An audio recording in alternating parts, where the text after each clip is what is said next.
Last night I came upon a channel of some young dude. He appears to be, I don't know, about 25, maybe 27 years old. I would think that he's the variety who has a degree in psychology, maybe philosophy, probably philosophy. He's got about 200,000 subscribers, and he just talks with his woolly hat on, and no particular background. He's not trying to set the scene, And I've only watched a couple of his videos. One was of him sitting, in his bedroom or something, and another one was of him standing outside. And I like that, I don't like this contrived studio bullshit. There's too much of that shit going on. I like stuff a bit more natural. And so, what really struck me, what drew me to that particular video, was he said in the title, is all of our consciousness the same? Or are we all conscious in the same way? And I'm like, exactly, no, we're not. So I clicked on that video. It's an hour long and very thorough and ticking all the boxes that I've been saying for a long time. He's speaking about the aphantasia thing. He's speaking about how, so many people don't have internal monologue. He's stating that we all see the qualia of life differently, and he says things like, when listening to debates of people, they could be scientists or they could be religious or political, whatever it is, but when you listen to people, it almost sounds like one of them is an alien when they can see they see something completely different as to what the other person's saying. And mostly what it appears to be for me is that you can have a very articulate and eloquent and thorough philosophical type thinking person which will present his argument, and logically it's almost infallible, but the other person, they can't answer direct questions. They can't even broach the question. They've got to scream something else, mostly hysterical. They just don't get it. You look at them and you think, well, look, either these are very professional politicians who are masters at avoiding direct questions, or they really simply just do not get it. They can't answer the question because it doesn't compute in their minds. And I'm like, now we're getting somewhere, people, because for those of you that have been watching, listening, paying attention, hello, those of you that have been paying attention, which incidentally is very, very few, because very, very few people can really pay attention and absorb the information in an intelligent, reasonable, rational, logical way. Most people don't have the ability to be able to do that. And so when people like me are trying to communicate with people, we find that it's almost impossible. Now, lots of you long-term viewers will know that for years I've always gone, for fuck's sake, are you getting it? Is there anybody out there? Are you all fucking numpties or what? What the fuck's going on? Many videos I've been at the end of my tether, haven't I? But these days I'm becoming wiser, and I'm really starting to delve into the depths of human psychology, which very, very few people have ever inquired into. Now, the alarming thing about what I'm saying here and about this guy, I'll post the link down below So watch the fucking video. But the alarming thing about what he said is, he was reading a book written by a psychologist, I'm assuming, in 1880. 1880! And he was making these sort of speculations that I don't think we see the same qualia. I don't think we see the same world. I don't think our brains are the same. I think consciousness is very, very, very different in everybody.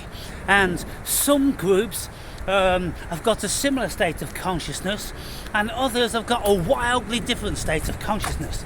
And this is why, we get things said like men are from Mars and women are from Venus, because a woman predominantly is premised in her intuition and emotions.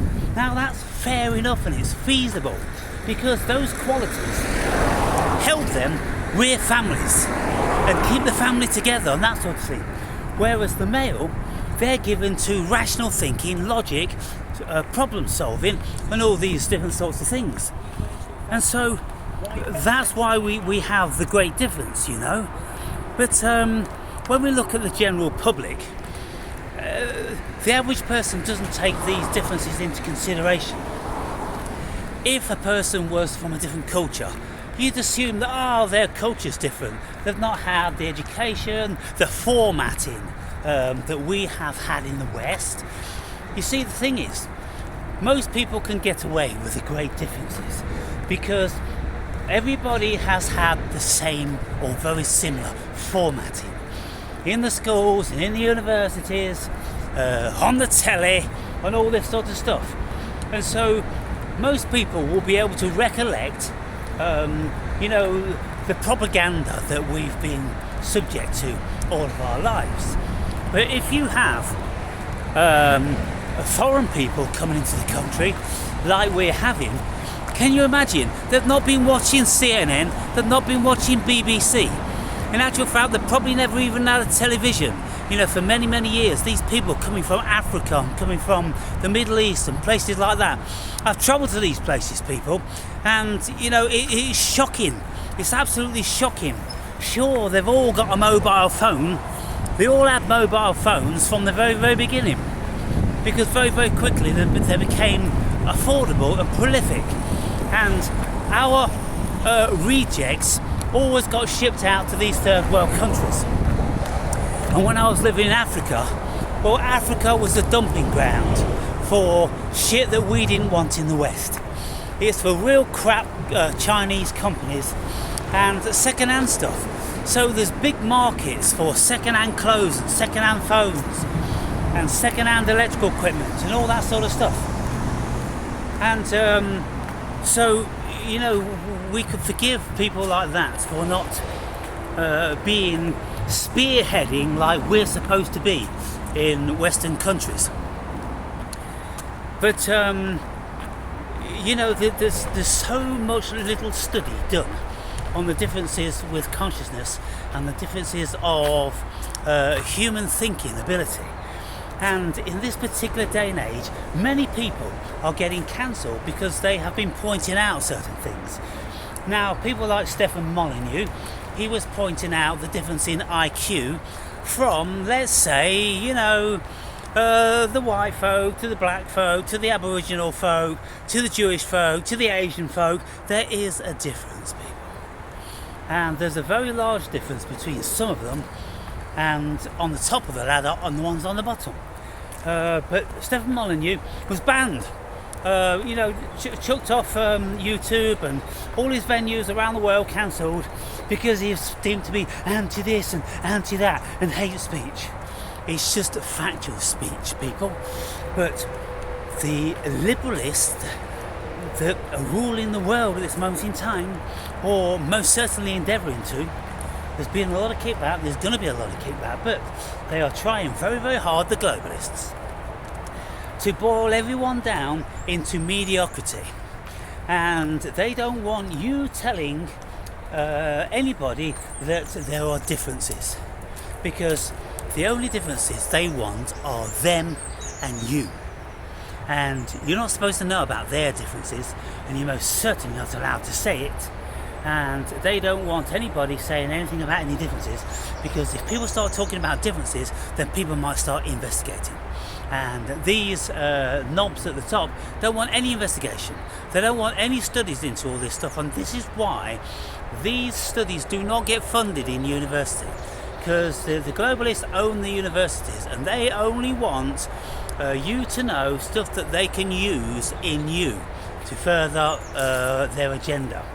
They don't want you to be learning the intricacies of your own psychology and global psychology, you see.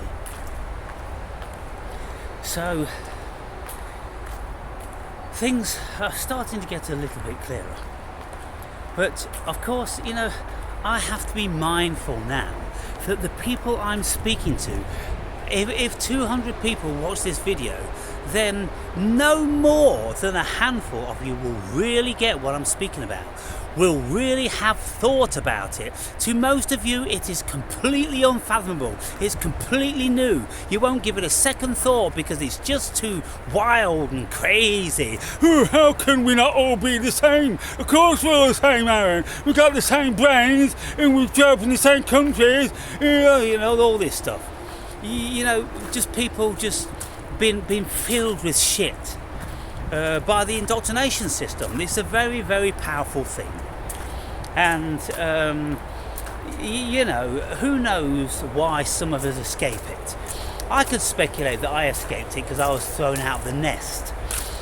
Meaning that my mother, she bailed out on me and my siblings when I was 4 years old. And that then threw me into a very different world. But intuitively, spiritually, I seem to know that I was always very different. It was always going to be this way. Whether my mother had done herself or whether I had the perfect upbringing, I was different in here.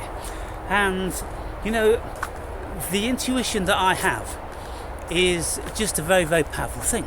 Now, this guy, his second name's Roper, and he's saying, look, let me give you some sort of instantiation about what I'm saying, because he'll say things like, look, I don't believe in God and I'm not religious, and I don't understand anyone who says, oh, there certainly is a God, I know God and I love God and God loves me and all that. He's saying to himself, what is this? Is this some sort of mind virus? Is this some sort of bullshit? Or do they sincerely feel that? Well, I don't feel loved by any god of any book.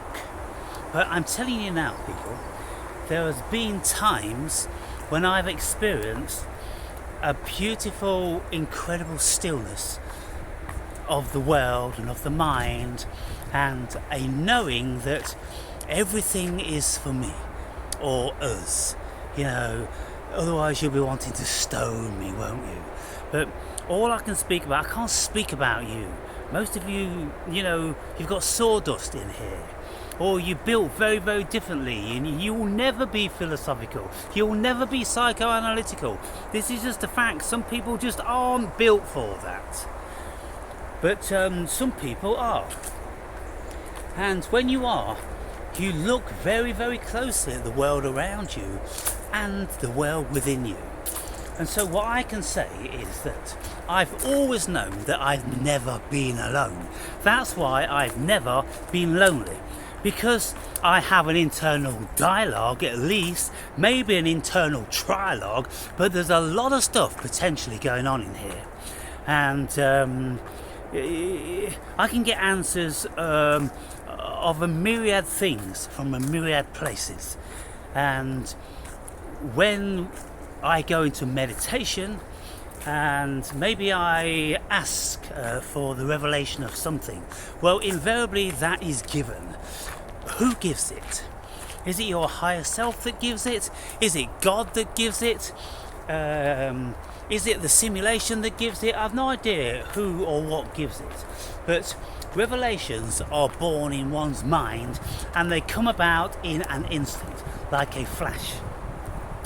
And I've had these when I've been speaking to Yahweh, Jesus, just testing these things out.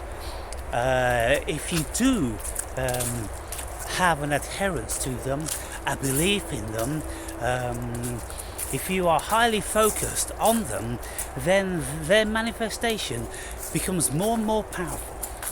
And so what can we say about that? Are there really entities out there? Well, doubtless there are entities. I don't doubt that. Some people could say it's our mind creating everything. But the mind is a very powerful thing. The mind can create lots of things. But if you really are serious about speaking with spirits, then all you got to do is read books on this subject, and you will learn that people learn how to speak with spirits. There's a certain format, a certain vibration to get into, and then you can start being a necromantist. Necromantist? I think that's a word. If it isn't, put it in the fucking dictionary now. Someone that speaks with the dead. But not necessarily the dead. I mean, I don't think they're speaking with the dead. So I think that's a misnomer. I think they're speaking with spirits. And spirits are neither dead or alive. They just are. Like the spirit which is within us, which is the light in our light bulb. You see, we're all like light bulbs. And until the switch is switched on, we are nothing. Because we're completely ineffective and purposeless until the light switch is flicked on and the juice comes to us, and then our purpose is illumination. Well, we are nothing until we have spirit. And so, like it says in the Bible, God made man out of the clay and breathed spirit into him. Well, there's something to be said for that, people. I mean, of course, these people are all speaking in metaphor, and they're speaking about ancient wisdom that was intuitively gained and gleaned. I think anyone that is free of mind and of a higher state of consciousness will intuit these things. And this is what people of the bygone years did. They were intuiting a great deal. That's why they created all of their mythologies and religions and gods and everything. And they were tapping into the Akasha to get the information how to build stuff. The math, geometry and engineering and all that stuff. Some people think like, oh well, the Anunnaki came and they gave us this and they gave us that. Well, okay, I suppose it's as feasible as anything else, but it could just be that when you are deeply connected to the cosmos and Gaia, then Gaia feeds you. Gaia offers you her breast, and you suckle from her breast, and you learn the wisdom and the nature of the cosmos. And then you are inspired through dreams and imagination into constructing amazing things. So what I'm saying is, in this video, succinctly, people, is that we're all given to differing capacities. And some of you will remember. Do you remember? Does any of you remember? How many times have I said it? I must have said it 100 times. I've said, the whole thing about the Tower of Babel, where God cursed the whole of the world that they would all speak individuated languages, and they would never have the capacity to communicate with one another again for their haughtiness, for their audacity to try and encroach on the wisdom of God, and this is very typical of Yahweh. Why did Adam and Eve fuck up big time in the Garden of Eden? Because they were tricked. Yahweh set out to trick them from the very, very get-go by planting that tree, by putting that serpent there. And, it's just a setup from the get-go, isn't it? Goodness me, if it was in modern times, we'd be all going, it's a fucking CIA setup. Well, Yahweh was probably the first CIA. And we all know today that the Central Intelligence Agency is a self-serving thing. It doesn't work for the country or the people. You see, what happened is, when these agencies were set up, they were set up through benevolence and set up through a certain intelligence which, in their naivety, they never considered that once these agencies get off the ground, they would start to hide information from the people that gave them that power. They would start to collate information on everybody else. All the people that put these people, that voted them into power, when they're in power, they will be gathering information on everybody, because everybody's a threat to them if they are self-serving. They don't serve the people. And so this is the thing now that the world's dealing with, because these agencies have gone rogue. And this is why JFK was shot, because he was going to dismantle the CIA, because he knew that they'd gone rogue. Now, this is a Trump issue as well. Trump, had big issues with the CIA, and he was on about doing a similar thing. But anyone that's going to try that is going to end up dead, because these organisations have got too much power. They're too invisible, and they answer to nobody. They answer to nobody, people. Do you think these agencies are answering to the idiots in Congress? If you look at American Congress, then you'll see, whatever creed they are. Of course, this day and age, they're all different sorts of creeds, because that's liberalism. But what they've done is, they've scraped the bottom of the barrel, and they've got the lowest of the low.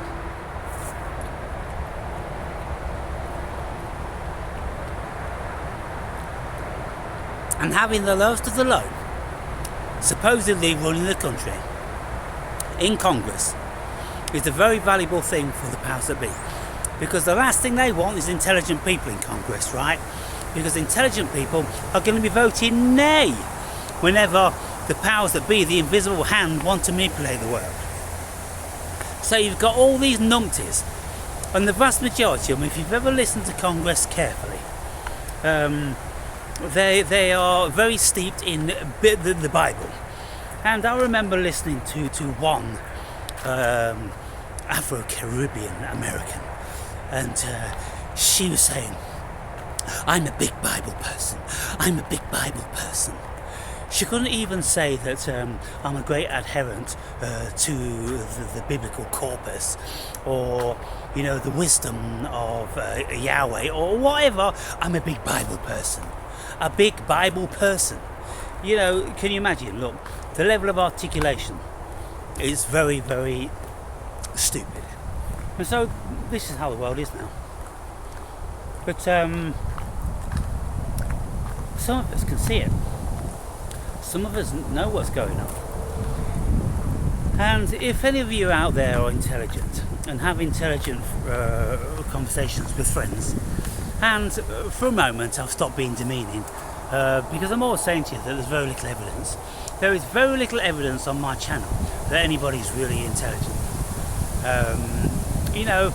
But again, there's the odd one out there, so don't lose heart and spirit. But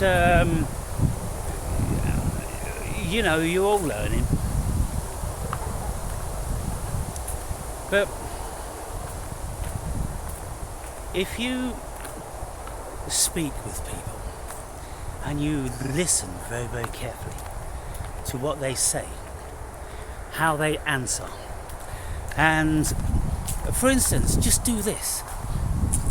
Kind of like you can pick any two politicians in a debate. You can pick someone, even like Jordan Peterson and Sam Harris, in a debate, and at the end of the debate you'll say to yourself, what the fuck was all that about? What came out of that? Absolute fucking nothing. It was a load of pontification, a load of mental masturbation, they were just fucking wanking off in front of, like, I don't know, fucking 20,000 spectators that also must just like to watch mental porn. Because, you know, whatever the ticket cost them to go to the Sam Harris and fucking Jordan Peterson venues, they're getting absolutely nothing out of it. Because Harris and Peterson, you know, they're opposing, aren't they? And they are trying to decry the other one, and the other one's trying to defend themselves. And, you know, there's never anything that, like, okay, so what have we concluded? Yes, we've concluded this and we've concluded that. So I was wrong on that, and you was a little bit wrong on this, and so now we've modified our thoughts. It never happens. No. It's just like Peterson wringing his face and wringing his hands, and Harris, you know, sitting there, you know, pretending he's the guru of the century, and nothing manifests because really they're not intellectuals. They're pseudo-intellectuals. Because if they were intellectuals, maybe they'd get some fucking answers for somebody, you know. But they speak in such intricacies and go off on such tangents, such personal psychological tangents, without realising that nobody's sharing your mental wanking, mate. They're not in the audience fucking with the cocks out. You know, they're in the audience thinking, what the fuck's going on? Anyone got any tissues? Well, I suppose I'll have a wank in a minute, but I don't know what the fuck's going on at the moment in time. Sounds like a load of bollocks so far. Yes. And it's simply because most people, they don't have the wherewithal to enter into a certain realm. Now look, when you look at people like Richard Dawkins, and Richard Dawkins absolutely emphatically will deny any fucking notion of spirit. Who would do that in their right mind? Who? If this person, you know, he's deemed to be really super intelligent, genius, everybody sings songs about Richard Dawkins, how he's so clever, and yet he cannot even consider a spirit in the cosmos, when he's well aware, being an evolutionary biologist, that evolution is fucking just an idea. All the science is just a fucking idea. There's absolutely zero fucking proof for anything. They just pick shit out the air with their mathematical equations. And even if there is some sort of mathematical proof, and, you know, look, when we're dealing with molecules and we can make this and we can make that, oh, well, that's proof. Well, it's not even proof in the full reality, because when quantum physicists tell us that there's no physical matter here, then what are these people playing with? They're just playing with fantasies and ideas, aren't they? They absolutely have to be. If the top scientists on the world, people, speak about that there is no physical matter, and they are absolutely fucking steadfast in what they've been saying for the past 100 years, then what the fuck are people doing fucking around with so-called atoms and molecules? They don't exist. And so nothing exists. And when you break it all down, when you use the powers of deduction, you deduce it, reduce it. And then what you've got in the end? Well, it's atoms and molecules. Well, no, because they don't even fucking exist. So all these cars and everything like that built out of atoms and molecules, it's all fantasy, it's all an illusion, it's a fucking simulation. It's a hologram, it's a fucking dream. And, you know, all these idiots running around thinking that they're real boys and girls. Fucking hell. Anyway, I think one day, when we've been fucking around with AI for so long, we'll finally realise that, hang on, we are fucking AI. I mean, even now, the top scientists say that, you know, the cosmos is written in binary. which is exactly the same language as our computers. So what are we doing with our computers? We're just creating a mini version of the cosmos within our computers, within our own mentalism, you see. And one day we'll get to the extent whereby, we realise that we can create flesh and bodies and organisms, and then we'll go, my God, we've created ourselves. People of the future have created ourselves. If you listen to Nick Bostrom when he speaks about the simulation, because he's the one that coined that idea and wrote the thesis, if you listen to that, then the logic of that is, well, the chances are we are already in a simulation. So this is why I include things like that in my book, because you need to know about it if you're looking for the answers, people. And if you really are seeking the very elusive self, then you need to know all these things about what I've wrote in my book.